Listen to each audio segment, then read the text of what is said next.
મારા માતા પિતા મારા લગ્ન એક એવા માણસ સાથે કરાવવા માંગતા હતા જેની સાથે હું એક દિવસ પણ રહેવા તૈયાર નહોતી. એટલે મેં મારો થેલો ભરી લીધો અને ઘરેથી કોઈને કહ્યા વગર બહાર નીકળી ગઈ. પણ રસ્તામાં એક યુવાને મને પોતાની ગાડીમાં લિફ્ટ આપી અને પછી તેના ઘરે લઈ ગયો. પછી એ રાત્રે મારી સાથે એવું થયું જે સાંભળીને તમે હસવું કે રડવું નક્કી નહીં કરી શકો. તો વાર્તા ખૂબ જ સુંદર છે મિત્રો, પૂરેપૂરી સાંભળજો. તો ચાલો વાર્તાની શરૂઆત કરીએ. એ રાત્રે વરસાદ એવો પડી રહ્યો હતો કે જાણે આકાશનું બધું પાણી એક સાથે ખાલી થઈ રહ્યું હોય. ગામના બસ સ્ટેન્ડ પર એક ઝાંખો બલ્બ ચાલુ હતો અને એની નીચે એક એકલી છોકરી ઊભી હતી. નામ હતું રાધા. સફેદ સાડી પૂરી ભીની થઈ ગઈ હતી. વાળ ખંભા પર ચોટેલા હતા. હાથમાં નાનકડી બેગ હતી અને આંખોમાં ડર અને આંસુ બંને ભોઈ ગયા હતા. ગામથી શહેર જવાની છેલ્લી બસ જતી રહી હતી. હવે સવાર સુધી કોઈ સાધન મળે તેમ નહોતું. ચારે તરફ અંધારું હતું, પાણી હતું અને પવનનો માર ચાલુ હતો. રાધા ધ્રુજી રહી હતી. એ ઠંડીથી નહીં પણ એકલતાથી ધ્રુજતી હતી.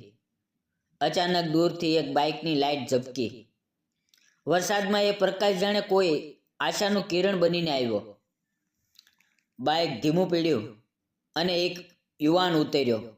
લાંબો ગોળો ચહેરો, ચહેરા પર વરસાદના ટીપાં અને આંખોમાં એક અજીબ શાંતિ હતી. તેણે પોતાનો રેઇનકોટ ઉતાર્યો અને રાધાને ઓઢાડી દીધો.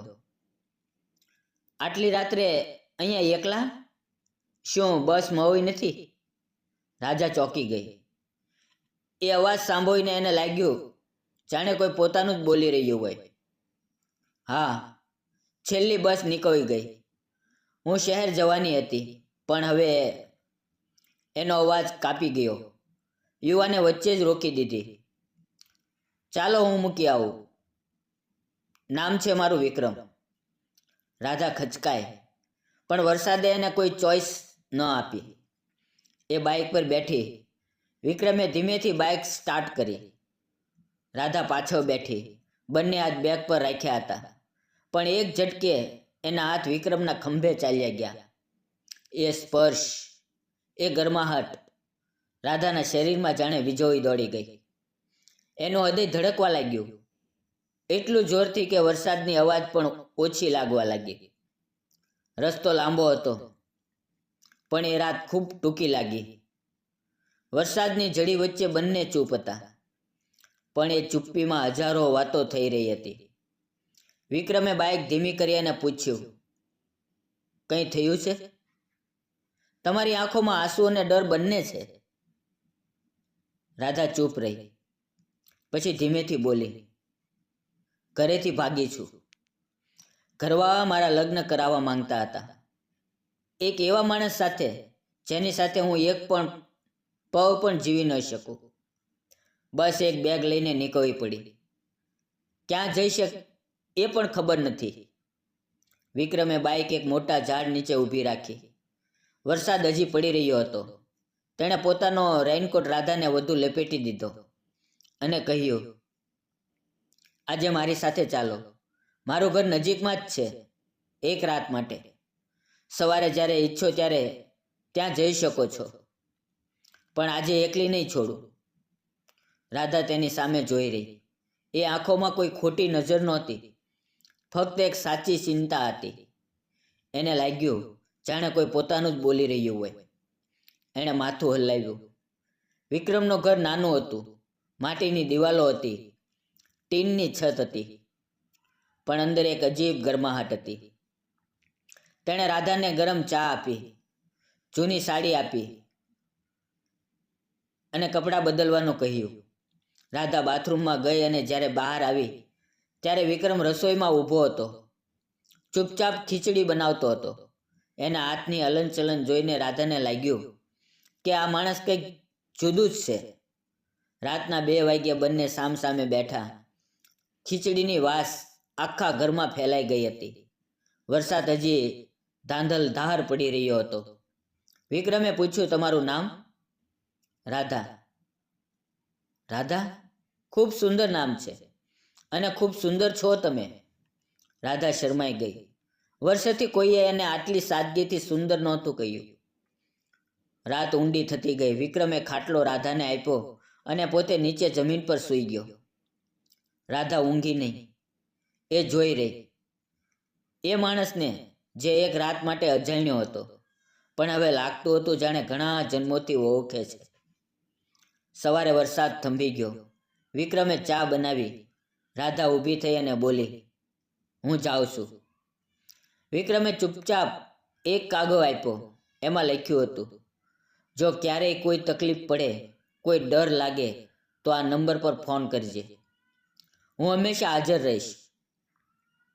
રાધાએ ચૂપચાપ ચા પીધી, બેગ ઉઠાવી અને નીકળવી પડી. એ દિવસે એ શહેરે પહોંચી. નાની નોકરી મળી, ભાડે રૂમ લીધો અને એ કાગળને દરરોજ જોતી રહેતી. આમ જ 2 વર્ષ વીતી ગયા. રાધા હવે સારી નોકરી કરતી હતી, પોતાના પગ પર ઊભી હતી, પણ એ કાગળ હજી પર્સમાં હતો. એક રાતે ફરી વરસાદ પડ્યો. ઘરના લોકોએ તેને શોધી કાઢી. તેને ધમકીઓ આવી એટલે રાધા ડરી ગઈ. રાતના 2 વાગ્યે એણે એ જ નંબર પર ફોન કર્યો. તેના હાથ ધ્રુજતા હતા. ફોન ઉપાડ્યો. એ જ ગાઢ અવાજ, હેલો વિક્રમ. વિક્રમ, હું રાધા, યાદ છે? બીજી બાજુ 1 સેકન્ડની ચૂપ્પી અને પછી એટલો ખુશ અવાજ કે રાધાની આંખો ભરાઈ આવી. રાધા, તું ક્યાં છે? હું હમણાં જ આવું છું. અડધી રાતે વિક્રમ એના ઘરે પહોંચ્યો. રાધાને લઈને પોતાના ગામ પાછો લઈ ગયો. એ જ ઝૂંપડીમાં એ જ રેઇનકોટ હજી દિવાલ પર લટકતો હતો. રાધાએ પૂછ્યું, આટલા વર્ષે પણ તે મને યાદ રાખી? વિક્રમે ધીમેથી એનો હાથ પકડ્યો અને કહ્યું, એ રાતે જ્યારે તે મારા ખંભે હાથ રાખ્યો હતો ને, એ સ્પર્શે આજે પણ મારી છાતીમાં ધબકે છે. એ રાતથી જ હું તારી રાહ જોઈ રહ્યો છું. રાધા રડી પડી, પણ આ વખતે ખુશીના આંસુઓથી. અને એ જ વરસાદી રાતે બંને એકબીજાને ગળે વળગી પડ્યા. એક રાતનો સાથ આખી જિંદગીનો સાથ બની ગયો. આજે એ જ ઝૂંપડીમાં 2 નાનકડા બાળકો દોડે છે અને દર વર્ષે વરસાદ પડે ત્યારે રાધા અને વિક્રમ એ જ રેનકોટ ઓઢીને બહાર નીકળે છે. એકબીજાના હાથમાં હાથ નાખીને અને વરસાદને કહે છે, આભાર, તે અમને મેળવ્યા. દોસ્તો,